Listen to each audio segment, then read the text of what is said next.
Susu pekat.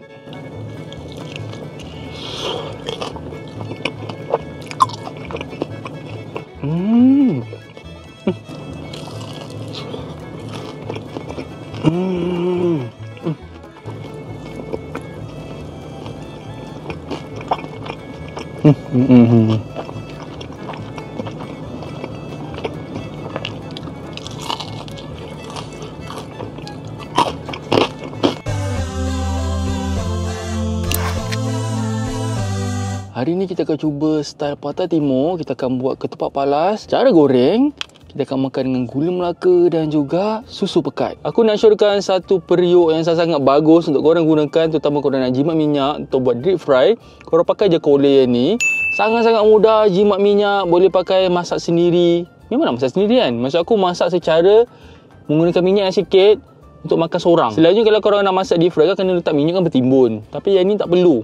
Kau pakai yang ini je. Mudah. Bismillah.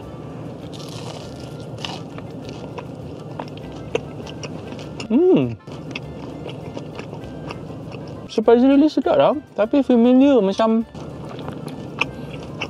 ada satu makanan macam ni. Dia punya feel sedap Dia ciwi-ciwi kenyal. Dia bukan rasa macam pulut lah. Dia tak macam pulut panggang. Dia macam cireng makanan Indonesia tu. Susu pekat.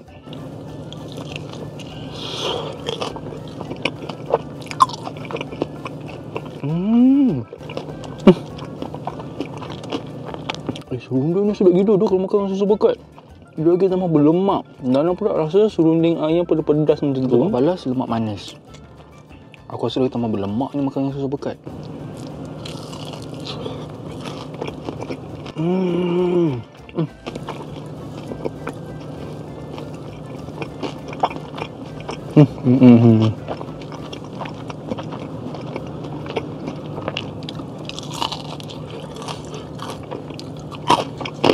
Makan dengan gula Melaka.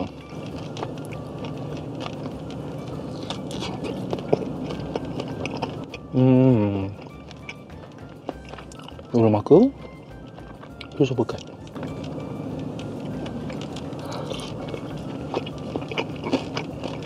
Dan ni saya dia akan bagi empat rasa berlemak manis. Kalau susu pekat dia rasa berlemak manis, sedap. Aku lagi prefer susu pekat berbanding nisel.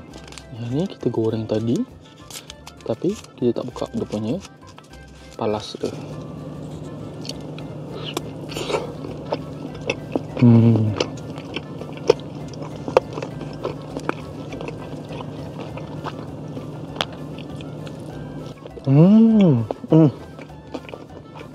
Kita mencari serunding. Ni serunding. Favorite serunding. Serunding ni sedap. Cocok dengan susu pekat.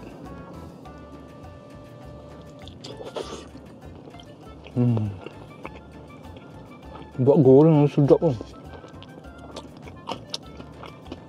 Aku ambil balik lah Nas. Cak bagi kau. Buat goreng sedap.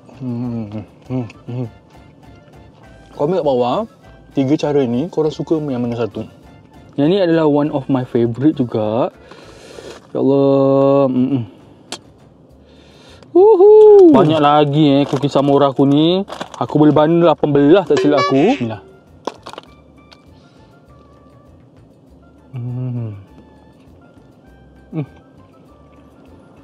Chip dia banyak gila, tak kedekut. Dia dua dengan rambut manja macam tu, macam crumble. Dalam dia tu chewy soft. Dia macam masak tak masak macam tu.